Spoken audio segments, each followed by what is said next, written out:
Sabe qual foi o título que Jesus mas muito mais usou para se referir a si mesmo? Olha, não foi Messias, nem mesmo Filho de Deus.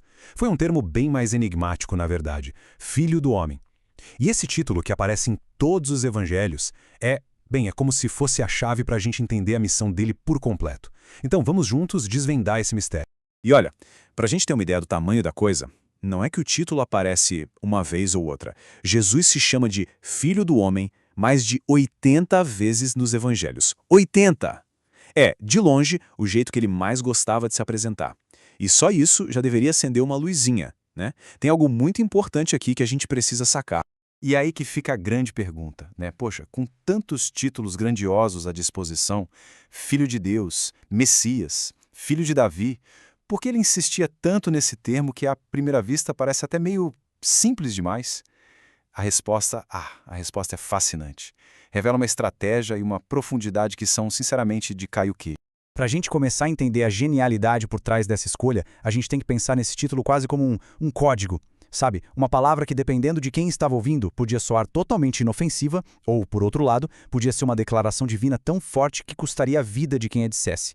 E aqui está o pulo do gato. A expressão original, em aramaico, que é bar enasha, tinha essa dualidade incrível. No papo do dia a dia, para a galera em geral, significava só um ser humano. Uma forma bem humilde de falar alguém como eu. Mas, para quem conhecia as escrituras de verdade, essa mesmíssima expressão era um gatilho, acendia um alerta vermelho, porque remetia direto a uma figura celestial, poderosa, um juiz divino. E aí que está a sacada de mestre.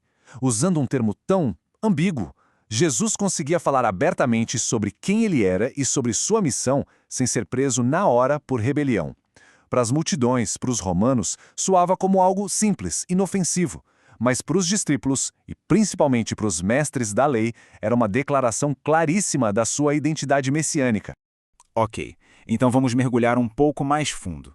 Como é que esse único título consegue ligar de forma tão perfeita duas realidades que parecem opostas? De um lado, a origem divina de Jesus. Do outro, sua conexão total com a gente, com a humanidade. É como se fosse uma ponte perfeita entre o céu e a terra. A fonte desse significado mais poderoso, mais divino, vem daqui, da visão do profeta Daniel. O filho do homem que Daniel vê não é um mortal qualquer. Pelo contrário, é uma figura celestial que vem com as nuvens, que recebe um reino que nunca acaba e que é adorado por todo mundo. Então, quando Jesus usava esse título, ele não estava só, citando um versículo. Ele estava olhando para todo mundo e dizendo, essa profecia espetacular sou eu.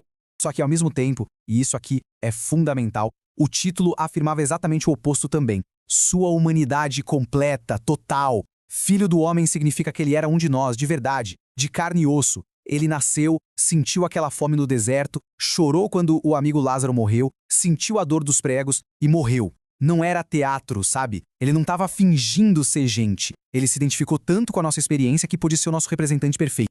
Essa tabela aqui ajuda a gente a visualizar bem essa diferença. Pensa assim, quando se fala Filho de Deus, o foco está lá em cima, na divindade, na relação única dele com o Pai. Agora, quando ele diz Filho do Homem, o foco desce para cá, para a Terra.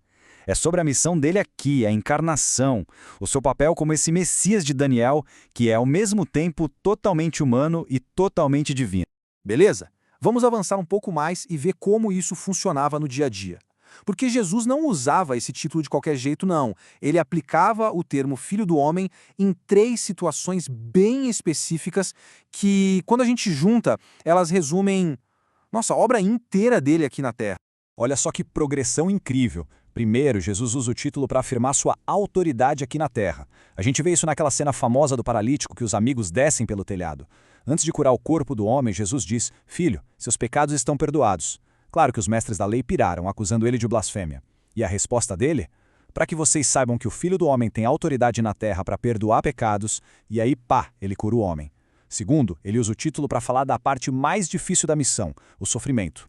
Várias vezes ele senta com os discípulos e avisa, olha, é necessário que o Filho do Homem sofra, seja rejeitado e morto. Era o jeito de conectar a divindade com a realidade humana da morte.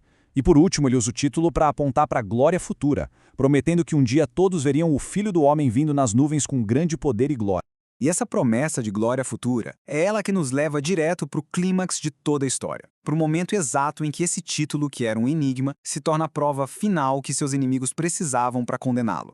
A cena é de uma tensão absurda. Jesus está ali de pé diante do Sinédrio, a suprema corte religiosa dos judeus. A pergunta do sumo sacerdote é a que todos queriam fazer, na lata. Você é o Messias? E a resposta de Jesus não é um simples sim, é muito mais. Ele usa, pela última vez e da forma mais poderosa possível, o título Filho do Homem. Foi essa frase. Essa foi a declaração que selou o destino dele.